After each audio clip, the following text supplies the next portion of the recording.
ҳоло вақти он расидааст ки мо мутахассисони баландихтисос яъне ихтироъкору навоварро тарбия намоем. донишҷӯёнро низ зарур аст ки барои ноил гардидан ба мақсадҳои худ донишу малакаи худро такмил диҳанд ва технологияи муосирро аз худ кунанд. ин нуқта зимни баргузории як ҳамоиши илмӣ назариявӣ дар донишгоҳи аграрии тоҷикистон ба номи шириншоҳ шоҳтемур ки ба омӯзиши самтҳои асосии паёми президенти ҷумҳурии тоҷикистон ба маҷлиси олии ҷумҳурии тоҷикистон бахшида шуда буд зикр гардид. дар чорабинӣ роҳбарони донишгоҳ, олимону омӯзгорон ва донишҷӯён иштирок намуданд. пас аз сухани ифтитоҳӣ роҳбарияти донишгоҳ таваҷҷӯҳи ҳозиринро ба таҳлилу баррасии паёми президенти ҷумҳурии тоҷикистон ба маҷлиси олии ҷумҳурии тоҷикистон ҷалб намуда нуқтаҳои асосии онро шарҳ доданд. зарур шуморида шуд ки оиди шинонидани дарахтон ва ниҳолҳои ороишӣ низом, кор ва фаъолияти соҳаи кишоварзӣ дигар карда шавад. Президенти ҷумҳурии Тоҷикистон дар паёми имсола роҷеъ ба ҳама самтҳо муфассал истоданд, махсусан ба кишоварзони ҷумҳурии Тоҷикистон изҳори миннатдорӣ баён карданд, ки ин боиси сарафрозии мост ва як худи маҳсулоти кишоварзӣ 1.6 баробар зиёд гардидааст ва умуман кишвари мо кишвари аграри саноатӣ ки ҳаст, имрӯз кишоварзони мо бо як меҳру муҳаббат, бо дили гарм ба замин кор мекунанд, ба замин дона мепошанд, то ки аз он ҳосил ба даст биёранд.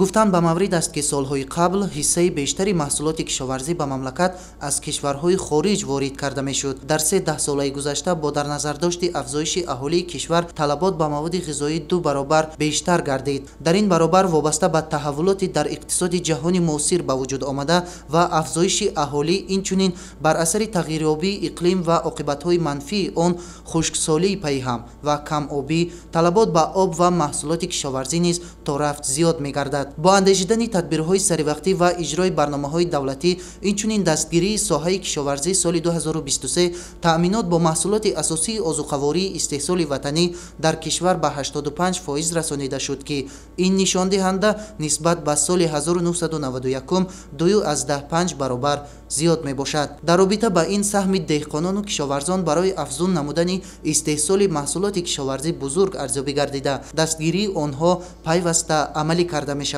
инчунин дар ин баромадашон қайд намуданд ки мо истиқлолият, озодии ватани азизамонро ба ҳеҷ чиз иваз намекунем ва мо ҷавонон таъкид карда гуфтанд ки падару модарро дӯст доред, эҳтиром кунед, нисбати онҳо эҳтироми хосаро ба ҷо оред. бо мақсади идома додани ин раванд аз ҷониби ҳукумати мамлакат ба масъалаи коркарди маҳсулоти кишоварзӣ, рушди саноати хӯрокворӣ ва содироти маҳсулоти он диққати аввалиндараҷа дода мешавад. тағйирёбӣ бо суръати вазъи бозори ҷаҳонии озуқаворӣ ва болоравии мунтазами нархи маҳсулоти ғизоӣ моро водор менамояд ки ба беҳсозии ҳолати соҳаи кишоварзӣ, афзоиш додани истеҳсоли маҳсулоти он, рушди маҷмӯаҳои агросаноатӣ ва бо ҳамин роҳ таъмин намудани амнияти озуқавории кишвар таваҷҷӯҳи аввалиндараҷа зоҳир намоем.